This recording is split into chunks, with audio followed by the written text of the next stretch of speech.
Yes, it's very possible to actually trick your brain into doing hard things, and in this video I'm going to teach you exactly how to do that. So the first person I just want to kind of give a shout out to is Ruff, RUFF, this other YouTuber, because he's kind of the person that explained it in a simple way for me to understand, and this is his point. My life is so boring and unstimulating that work is now the highlight of my day. It's the most stimulating thing I do. This is when my mind feels active and feels like play. And if you've ever been on a dopamine detox, you know that this is when you actually have some real fun. Because the thing is, fun is relative. Anything can be made fun, anything can be made boring. It just depends on what other things you have going on in life. If all you do is overstimulate yourself 24/7, then of course work will be boring.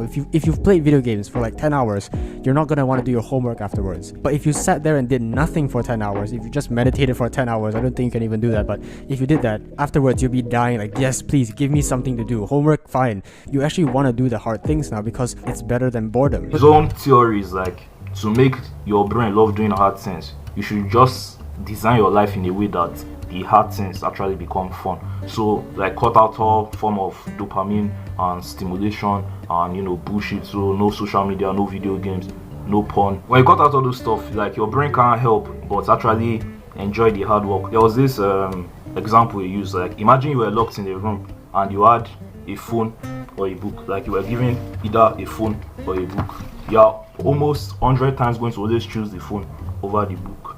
But imagine I now took away this phone and you only had a book. You're probably going to choose reading this book than doing nothing. And the reason why is that even though reading a book normally is hard, is because in this stage, like, it's probably like the most fun thing to do at that point. So his own theory is like, design your life in a way like that the hard things become the most fun thing to do in your day-to-day life. And that's something I'm trying to actually like practice. I'm still new to that, but from my own experience, the few ways I found to actually make your brain love doing hard things is to give yourself purpose. That's the first way. I notice that once you have purpose, so many of the bad habits, so many of the things we struggle with, it easily just dissipates away. It's like your brain has something is obsessing over, something important to you, that watching porn or playing video games or spending all day on your phone is not as appealing as this big goal you're trying to like progress towards. So I noticed like on my no-fap journey and everything, I usually used to struggle with, I can't make it to the night, no stuff is so hard.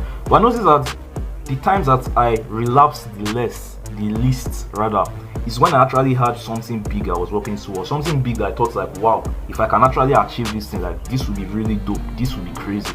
Those were the times I relapsed the least. It's because my brain has something is obsessing over. It's not just sitting up. Like when you don't have purpose, like you easily gravitate towards like the bullshit, wasting time on your phone and doing everything, because like you don't really have any main thing you're working towards. You're just existing, and literally anything can just give you purpose. You don't have purpose, guess what? Social media is going to give you purpose. You don't have purpose, guess what? Like your school is going to give you purpose, and they'll tell you to do like bullshit assignments. You don't have purpose, your job, they will give you, like, if you don't give yourself purpose, something else will give you purpose. Usually the thing that gives you purpose is not like the thing you actually want to do. It's usually like some bullshit stuff. So make sure you give yourself purpose. Like, just think to yourself right now, like, what goal can I actually achieve that it will be like crazy, like if I can actually achieve this thing, like wow, like that would be dope.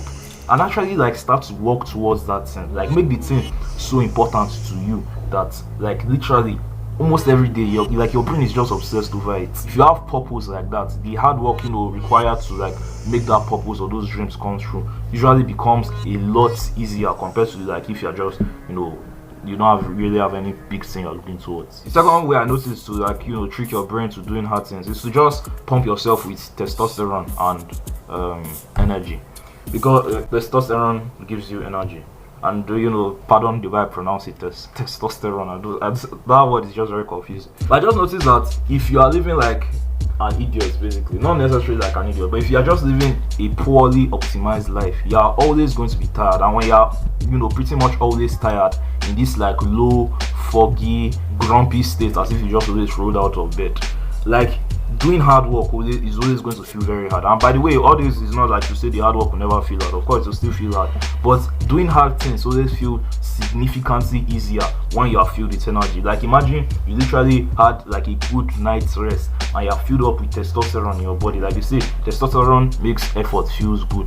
We are filled up with this and like you are feeling very active and energetic and everything, of course doing the hard work is going to feel easy. Of course going to the gym and doing that hard workout is going to be easy. Of course, you know, doing like the priority tasks for your business, whether you know that's making an outreach or recording a video or writing a song or whatever, it's going to feel like significantly easier because you actually have like the energy and the male aggression and stuff to go after it.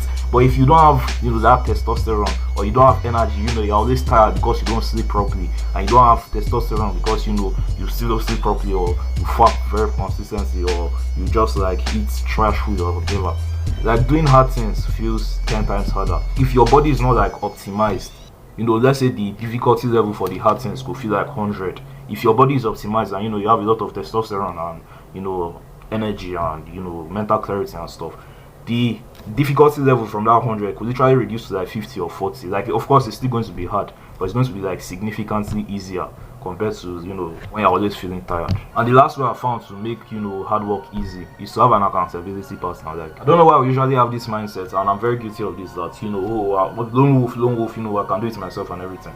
I used to have that mindset before until I just kind of thought like, why, like basically why? Like, if you can't find anybody in your life right now that's, you know, trying to portraying similar goals to the things you're trying to portray, then it's fair. Like, finding an accountability partner could be kind of hard.